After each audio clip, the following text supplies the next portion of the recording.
Ma que calor. Alors je m'étais dit j'allais faire une vidéo en plein soleil pour fêter le début de l'été et tout. Non mais même pas en rêve quoi, c'est pas possible. Bonjour, bienvenue sur ma chaîne YouTube PP World. Alors là c'est une vidéo particulière. Je suis extrêmement heureux de vous présenter ce type de vidéo un dimanche parce qu'en général je vais vous expliquer un truc sur ma chaîne YouTube. Le dimanche c'est des produits qui coûtent, oui on va dire 500, 1000, 2000, 3000, 4000 euros. C'est en général les téléviseurs et tout, enfin plein de trucs un peu oh là là mon dieu, www.alabridubesoin.com. Tandis que là, je me suis dit, ça va être le début de l'été. Les gens ont envie d'évasion, de se balader, de musique, d'être heureux. Et d'être heureux à 99 euros. Voici donc le test du baladeur FiiO qui s'appelle le Snow Sky Disc.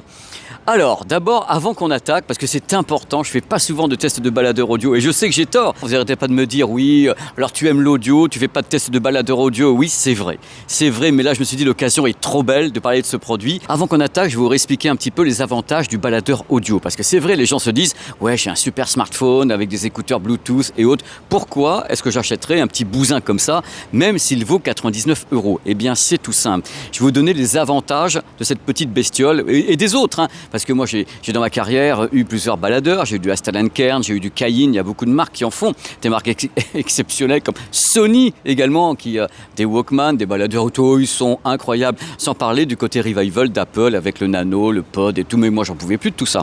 Alors, les avantages des baladeurs par rapport au smartphone. Numéro 1, vous ne serez jamais dérangé. Et por qué tu ne seras pas dérangé? Parce qu'il n'y a pas de carte SIM dedans. Donc vous n'allez pas avoir de notifications pendant la musique avec « Oui, alors maman t'a appelé et tout, oh, ramène les courses, n'oublie pas d'éteindre le gaz. » Il n'y aura rien de tout ça. Là, vous allez avoir de la musique pour vous et vous seul. Il n'y a pas de carte SIM. Ce produit a été créé uniquement pour la musique et rien d'autre. Deuxième avantage incroyable, quel que soit le type de fichier, ce baladeur va le gober. MP3, AAC, qualité lossless, 16 bits, 24 bits, iRes, 192 kHz, même plus, il va tout gober, il s'en fout, ce sont des baladeurs, ils prennent tous les types de fichiers, ça c'est super important. Attention, on prend des notes, ce type de baladeur est hybride, il est à la fois filaire et Bluetooth. Alors Bluetooth, je vous conseille pas, il peut le faire. Par contre, filaire, c'est filaire mini jack, hein, c'est pas filaire avec, par exemple, des écouteurs Apple, avec une sortie USB ou un truc comme ça. Non, c'est filaire mini jack, donc électrique. Tous les casques qui sont filaires, mini jack peuvent fonctionner avec ce produit. En plus, l'avantage de ce petit produit dans la main, même si c'est tout petit, il y a en effet un super convertisseur, voire deux convertisseurs numériques analogiques qu'on ne trouve pas normalement au niveau de la qualité sur des smartphones, même s'ils avaient une sortie mini jack. Et en plus, vous avez vraiment de la puissance. C'est un produit consacré à l'audio, donc du coup, on a mis une amplification qui est solide, dans le sens où ils peuvent alimenter ces petits produits n'importe quel casque, même s'il est gourmand, même des casques qui ont une haute impédance, qui demandent beaucoup d'énergie, ils peuvent les alimenter. Ce que ne pourrait pas faire la plupart des smartphones qui avaient ou qui ont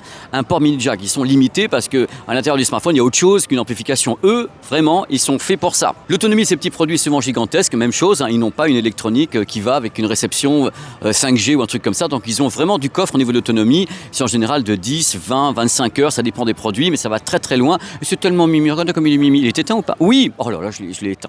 Si vous n'avez pas le choix, vous pouvez bien sûr utiliser ce produit en Bluetooth. Dans ce cas-là, il se comportera comme un smartphone en quelque sorte. Mais par contre, grâce au codec intégré à ces produits, vous irez plus loin que les codecs audio d'un iPhone par exemple, puisque lui a le codec SBC AAC et a le LDAC de Sony.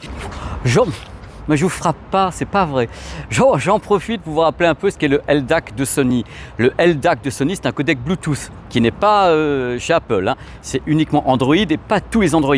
En plus, hein, il y en a, ils veulent pas. Ça dépendra des modèles. Alors le LDAC envoie un signal numérique audio maximum 24 bits 96 kHz. Attention, c'est compressif avec perte de données, mais c'est un excellent signal. Donc de l'autre côté, il faut bien sûr donc l'émission du baladeur, hop, en LDAC, et de l'autre côté un casque qu'il accepte, hein, dans ce cas-là, un casque compatible LDAC. Et vous avez certainement dans ce cas-là une des meilleures liaisons Bluetooth qui soit, sachant qu'au-dessus de ça, il y a la PTX lossless. Il n'y en a pas beaucoup, hein, mais ça va venir, faut y croire. Mais le LDAC fonctionne quand même très bien. C'est un très beau codec audio Sony qui est le concurrent de la PTX HD notamment. Et le lossless, c'est sans perte du tout. C'est beau la vie, hein, et puis c'est pas compliqué en plus la vie. Donc on peut avoir du Bluetooth avec une définition audio 24 bits 96 kHz avec ce type de produit. Mais je conseille et j'insiste, si vous voulez acheter ce type de produit, il faut le connecter en mini jack. C'est vrai que j'insiste parce que c'est important. C'est en mini jack que vous entendrez le son des convertisseurs de ce produit. Sinon en Bluetooth, vous n'entendrez rien du tout. C'est le son des convertisseurs du casque Bluetooth ou le son des convertisseurs des écouteurs ou de l'enceinte. Là, c'est vraiment le son des convertisseurs qui sort ici en mini jack et qui alimente de façon électrique ce casque qui est ici. Mais celui-ci me plaît beaucoup parce que c'est un hommage. Si vous regardez bien son design, c'est un hommage au baladeur CD. C'est pour ça qu'on a justement Moby qui tourne, je ne sais pas si on le voit bien, qui est en train de tourner justement dans cette configuration. On a la possibilité de faire tourner une pochette ou un vinyle ou un truc comme ça. Donc l'idée de base est quand même extraordinaire d'avoir un produit qui est tout petit comme ça, qui est tout mimi et qui est un hommage au CD portable. C'est un des premiers que je vois aussi craquant avec plusieurs petites couleurs comme ça. Mais ok, il est craquant, il est mignon, je suis en train de faire le sketch, mais qu'est-ce qu'il y a dedans, qu'est-ce qu'il sait faire au juste? Je crois que c'est une des plus belles vues de Paris, ça, avec en plus 2 métros qui se croisent comme ça, parce que franchement on a la baraka aujourd'hui, hein. Il fait chaud mais tout va bien, hein. Voici donc le petit produit. Alors 77 grammes uniquement, hein. C'est un petit baladeur de rien du tout. 6,8 x 6,8 x 12,9, une petite chose très sympa avec un écran couleur de 1,8 pouces. Attention, l'écran n'est pas super lumineux. On ne peut pas avec un prix pareil balancer un écran super lumineux. C'est un écran, bon voilà, en plein jour, enfin plein soleil, la cagnard. Eh bien, on voit quand même, vous inquiétez pas. Alors après, ce qu'il faut savoir du produit, c'est qu'il n'a pas de mémoire interne. À ce prix-là, on ne pouvait pas balancer une mémoire de 2 Tera ou un truc comme ça. Il faut charger la musique au travers, justement, d'un slot micro SD. Donc sur ordinateur, n'importe où vous mettez la musique et vous chargez directement. C'est reconnu, hein. Vous avez un menu pour ça. Il vous dit, voilà, j'explore ta carte micro SD. Voici les morceaux qui sont dessus. En plus, quelquefois, il y a les pochettes ou pas les pochettes. Là, j'ai Moby qui tourne, il y a la pochette. Quelquefois, ça marche, quelquefois, ça ne marche pas. Ça dépend des balises de votre musique, mais ça peut fonctionner. Alors, l'avantage direct, je suis quand même proche de l'eau, moi, hein. Voilà, l'avantage direct de ce produit, comme je vous l'ai dit, c'est qu'il y a des convertisseurs numériques analogiques que je considère de haute volée pour un produit à ce prix-là. Et le truc de dingue, c'est pas ça. C'est pas ça. C'est d'avoir 2 convertisseurs. Un pour, c'est gauche, ah oui, gauche et droit, parce que je suis à l'envers. Bah, peut-être, voilà, gauche et droit, c'est 2 convertisseurs. Avant, 2 convertisseurs, ça coûtait 400, 500, 600 € sur les baladeurs. Et là, vous avez donc voie gauche, voie droite séparées. Par contre, une seule électronique derrière. Il n'y a pas deux étages différents, il y a une seule électronique derrière. Concernant les fichiers que vous pouvez stocker sur la carte micro SD, c'est là qu'arrive le délire, hein. Donc les fichiers AAC, MP3, OGG, Vorbis, il y a ALAC, donc le format Apple, APE, AIFF, le WAV, le FLAC, le PCM, c'est du délire complet. L'ampli travaille sous 32 ohms avec une belle puissance, 125 ou 280 mW, suivant qu'on utilise la mini jack, donc sortie symétrique ou asymétrique, ça dépendra de ce que vous avez. Sur la sortie mini jack, le rapport signal-bruit est 117 dB, c'est dingue. C'est-à-dire qu'à la vue des caractéristiques, ça, il y a 3-4 ans, c'était 500 € minimum. Au fur et à mesure de l'industrie, des prix, de ce qu'on fait ou pas en Chine, bah voilà, au fur et à mesure ça baisse. On a des produits qui sont sur le papier super performants à 99 € avec un look d'enfer. Le menu est en anglais, alors c'est chinois ou anglais sur l'exemplaire que j'ai, peut-être qu'il y aura des évolutions de ce côté-là. Donc le menu est en anglais et on a plusieurs modes de travail. Vous voyez le menu s'afficher actuellement à l'écran. On a un mode baladeur, on a un mode USB DAC, c'est-à-dire qu'en effet ce produit peut être connecté par exemple à un PC. Hop, vous le connectez, vous utilisez le DAC, la conversion de celui-ci vers des écouteurs, mais c'est lui qui va charger la conversion. En général, les convertisseurs là-dessus sont meilleurs que sur un PC. Donc, il peut servir justement de USB DAC. Donc, c'est super sympa. Il y a des tas de réglages au niveau des codecs Bluetooth qu'on règle justement manuellement, SBC, AAC ou bien le LDAC de Sony. Encore une fois, c'est sous la contrainte qu'il faut le faire parce que quand vous utilisez le Bluetooth, vous n'avez ni plus ni moins qu'un smartphone Android, si je puis dire. Même chose, il peut se connecter en réseau chez vous avec AirPlay 2. Donc même chose, AirPlay 2 peut être diffusé avec ce petit baladeur. AirPlay 2, c'est de la qualité CD, c'est lossless, donc il a son utilité. Donc en effet, il est multipass ce produit, il est hybride, mais sa destination, c'est quand même la mobilité. Coucou, comment je me balade avec un casque analogique, électrique, sympa comme ça, et c'est tellement stylé. On a tout plein de réglages pour le son si on veut, sinon on touche à rien. On a un réglage du gain, bien sûr du volume, des égaliseurs pré-réglés, on a tout plein de choses. Un filtre numérique, passe haut, passe bas. Appuyez pour savoir ce que ça fait, ça se trouve ça colle avec votre casque, pas avec votre casque, en analogique. Vous verrez, les petits boutons sont là, vous pouvez jouer avec. Et on a la balance gauche-droite, on a plein de fonctions, quelquefois on ne trouve absolument pas sur un smartphone par exemple. C'est une sorte de couteau suisse votre smartphone, c'est une lampe torche, c'est tout ce que vous voulez. Lui, il n'y a pas de lampe torche, il est là pour vous procurer du plaisir dans vos oreilles. Le but de ces baladeurs, c'est d'aller plus loin qu'un smartphone, hein, qui n'a pas forcément des fonctions liées.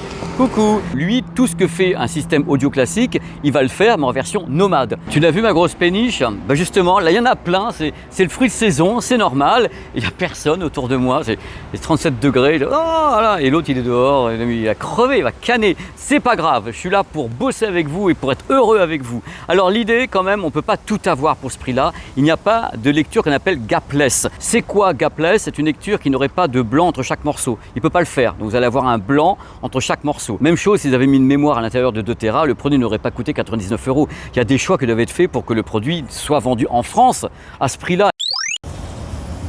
Oh, coucou, bah oui, ça va être le moment des résultats sur le terrain avec ce petit baladeur. Donc comme c'est un baladeur que j'ai utilisé en analogique, donc sorti mini jack, mon rôle ça a d'abord été de savoir ce qu'il pouvait alimenter. C'est-à-dire j'ai mis des casques entre guillemets à pas cher, des casques milieu de gamme, des casques très très haut de gamme. J'ai fait Focal, Bowers & Wilkins, Final Audio, Sony, tout ça analogique, hein, pas des casques numériques et autres avec réduction de bruit numérique, c'est pas mon truc. Et j'ai terminé avec un mariage de raison, donc avec le DT270 Pro de Beyer Dynamic, qui est vraiment un petit casque sympa, qui va très très bien avec, c'est plutôt cool. Donc alors, est-ce que ce produit peut les alimenter? Oui. Il peut alimenter tous les casques que j'ai placés avec divers niveaux, divers volumes et diverses dynamiques. Ça dépendra bien sûr du casque, de sa sensibilité, des membranes, de ce qu'il peut encaisser. Mais globalement, il envoie du son. Mais par contre, c'est vrai qu'à 90% ou 95%, vous vous dites, il est déjà presque au maximum. Ça dépendra du casque derrière, sa sensibilité. C'est pas un baladeur qui va avoir une grosse puissance avec tous les casques. Ça dépendra du casque, because c'est un petit produit, hein, et vous n'avez pas des gros amplis dessus, vous avez des très beaux amplis, mais pas un ampli qui est capable de motiver à fond avec un volume incroyable tous les casques. Il y aura des casques qui seront plus faibles en volume que d'autres. Dynamique, oui, il y a de la dynamique, il n'y a pas de problème. La scène sonore est-elle super large, ce qu'on appelle la stéréo élargie? C'est peut-être un de ses défauts. Je trouve que la scène sonore est quand même assez ramassée. Pourtant, il y a 2 DAC à bord, donc un DAC de chaque côté, mais c'est une électronique commune derrière. Donc, si vous voulez, il y a une très belle stéréo, mais il n'y a pas une grande scène sonore. Ça ne m'a pas super impressionné. Par contre, en effet, vous avez quelque chose de large quand même, hein, vous inquiétez pas, mais j'ai entendu une scène sonore plus large déjà. Donc, on va y aller grave, médium, aigu. Le grave, assez percutant, assez dynamique, suivant les casques évidemment, on peut dire qu'il est soutenu. Bien sûr, une limite toujours, hein, par rapport au casque que vous aurez derrière, il y aura toujours une limite. Le médium, très belle retranscription des voix. C'est très chaleureux, belle retranscription des voix, il n'y a pas de problème là-dessus, les synthés, ça passe assez bien. Je mets toujours le mot assez dans mes phrases parce que j'oublie jamais qu'il vaut 99 €. Je ne peux pas exiger d'un produit comme ça ce que j'ai avec mes produits Astel & Kern qui valent 500, 600, 700, que j'utilise moi pour tester des gros casques. Je ne peux pas faire de comparaison là-dessus. Il y a quand même un curseur qu'il faut réussir à placer entre les deux. Donc, un grave que vous trouverez soutenu, et puis vous avez beaucoup de réglages, hein, filtre haut, filtre passe bas, vous avez des pré-réglages d'égaliseur. Donc on peut vraiment lui donner de la patate. Il y aura une limite, toujours. Il y aura une limite lié aux amplis à bord, à sa taille, à son prix, il y aura toujours une limite. Donc l'aigu ça m'a surpris, il n'y a aucune sibilance, il n'y a pas de S qui siffle de tous les côtés, de bonjour, comment ça va? Non, il n'y a pas ça. Il n'y a pas de sibilance, et ça c'est clair. Bien sûr, on ne peut pas dire que l'aigu soit le plus fin que j'ai entendu. C'est un aigu qui est ciselé, qui est intéressant, qui ne bave pas, mais on sent qu'il manque du détail. Il va arriver à passer certains petits trucs, je suis en train de me souvenir pendant que je vous parle, c'est un petit truc, mais ça ne sera pas mis en avant. Il va passer la plupart des sons un peu fouillés, mais il ne va pas les mettre en exergue, il ne va pas les mettre en scène, il n'est pas capable de les mettre en scène par rapport à ce qu'il y a à l'intérieur, mais vous avez un son qui, marié à cette petite chose-là, moi je l'ai fait écouter à des potes qui m'ont dit « Oh ouais, c'est vachement bien ». Et la phrase qui derrière était importante, « c'est mieux que mes écouteurs Bluetooth ». C'est mieux que mon casque en Bluetooth, oui, parce que en effet, dans ce cas-là, on a un signal qui est quand même pas mal travaillé au niveau de la conversion, et puis on a un signal qui n'est pas perturbé par quoi que ce soit, c'est un signal électrique vers électrique, avec un son que moi je trouve vachement bien pour le tarif, qui est vivant, qui est assez ample pour vous donner satisfaction, qui ne va pas dans la super définition audio, parce que je pense qu'il n'en est pas capable, mais avec un casque sympa comme celui-ci ou d'autres modèles analogiques qu'on peut trouver à 150, 200 €, vous avez un ensemble qui fait moins de 300 € et vous vous dites je pars en mobilité avec un petit produit qui a en plus plein de réglages. Et ce qui est intéressant, c'est qu'on a plein de réglages pour moduler ça, donc les filtres, on a l'égaliseur avec des pré-réglages, on a le gain également, et si vous voulez pas l'utiliser avec une sortie mini jack, que ce soit en effet le mini jack ou bien la sortie symétrique, hop, vous le placez sur AirPlay 2, bref, il sait faire plein de trucs, c'est ça que je trouve sympa. mais avec ses limitations de puissance, de qualité audio hyper définie, où tu es en train de compter les décibels. Coucou, qui sont mes décibels? Et en train de compter les petits trucs. Moi, j'en suis pas là avec ça. Je me dis, est-ce que ça percute? Ouais. Dynamique? Ouais. Est-ce qu'il peut alimenter la plupart des casques? Ouais. Et je dis, dans ce cas-là, le boulot, il est fait. Il est fait, c'est un petit produit vraiment sympa, un petit baladeur qui allie le fait qu'il est super sexy, super stylé en plusieurs couleurs et autres, une sorte de bonbon acidulé, et en même temps, hop, il peut alimenter un de vos casques, des écouteurs filaires mini jack, pendant que je suis en train de me faire bouffer par des moustiques que j'en peux plus depuis tout à l'heure. Je vais vous buter, et voilà, pourtant je ne les attire pas, hein. Ça c'est les moustiques de Paris, hein. Ils sont hallucinants ces moustiques. Bon, il fait 37 degrés. Voilà, dans tous les cas, c'est ce que je pouvais vous dire sur ces produits. Vous allez avoir les plus et les moins derrière.